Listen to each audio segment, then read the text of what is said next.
Well, the stranded victims, of course, remain countless still, but the U.S. Coast Guard is working around the clock, one by one and group by group. They are taking them to safety. We're joined now by Coast Guard Public Affairs Officer Robert Reed. Good to have you with us tonight.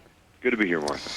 All right, so we watched as the convoys pulled in today, and we've seen those Coast Guard choppers hovering over this area. How's it going at this point? And you know, how far along do you think you are in the process of getting everybody out? Well, it's going well from the standpoint that we are doing everything within our power. But the human tragedy here it's a terrible thing, and we can only hope to minimize the damage. It's going to be a long process. There's no telling how long it's going to take. You say within your power. What kind of backup or assistance do you need, and did you see it increasing at all today as we watched what seemed to be a lot of additional help coming in? Well, the situation is definitely getting better. We're working in conjunction with FEMA, the National Guard, all the other military branches, and many other state and local and national agencies to try and help the victims of Hurricane Katrina and bring some order to the chaos and get them out of there as soon as possible. There's been so much talk about the delay, you know, as we watched for a couple of days, and now we see that the emergency capabilities up-ramped to a great extent. But tell me a little bit about what it was like for the Coast Guard experience in terms of how soon they were able to get out on the water, and what it was like, you know, watching this unfold and maybe not being able to get in there as soon as you would have liked to because of the sheer ferocity of it.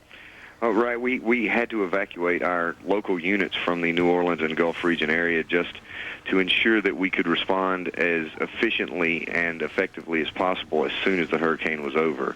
And as soon as it passed and we were sure that it was safe to go back in with our helicopters and boats, we were there immediately. What kind of process do you use? We've been watching these helicopters fly over the water, and then you see someone, you know, waving a white flag or a shirt or a dish towel out the window.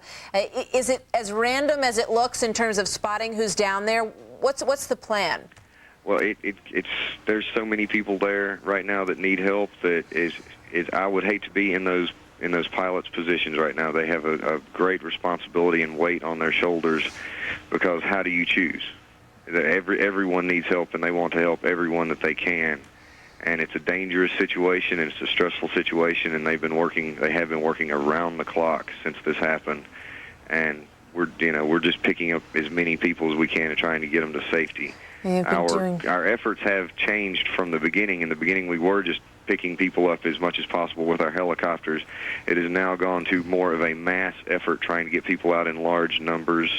We have C-130s planned to airlift people from Louis Armstrong Airport to Lackland Air Force Base, and we're also taking victims from the Chalmette ferry landing to safer place at Algiers Point on civilian ferries being conducted by the Coast Guard cutter Spencer at a rate of about 700 people per hour. So are you saying that ferries are going, you know, basically down these water streets? Is that a faster way to gather people up than the helicopters? Because I would think you'd still have to get the, you know, small groups out on the helicopters that can get into these tight areas. Right. We still have to pick the people up that are, you know, still on their houses and in tight areas with the helicopters.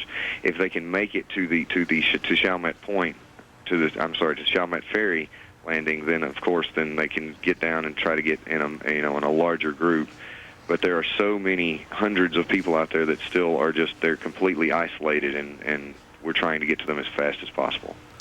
How do the pilots, we know we've seen so many of these just incredible to watch rescues off these roofs. How do they determine, you know, if the roof is stable, you know, what they can do in terms of getting down there? How do you kind of test it out and make sure that you're not going to make the situation worse when you go in? Well, there is no test. This is it's a dangerous situation for everyone involved, for the victims and for the rescuers. These crews are trained and accustomed to working under dangerous and stressful situations, and they're consummate professional lifesavers who are doing absolutely everything they can to help as many people as possible, as fast as possible.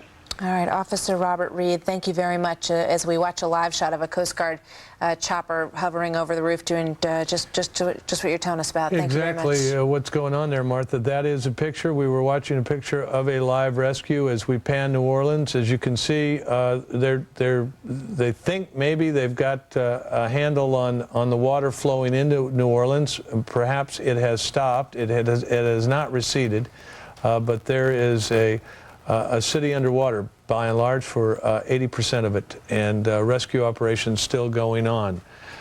a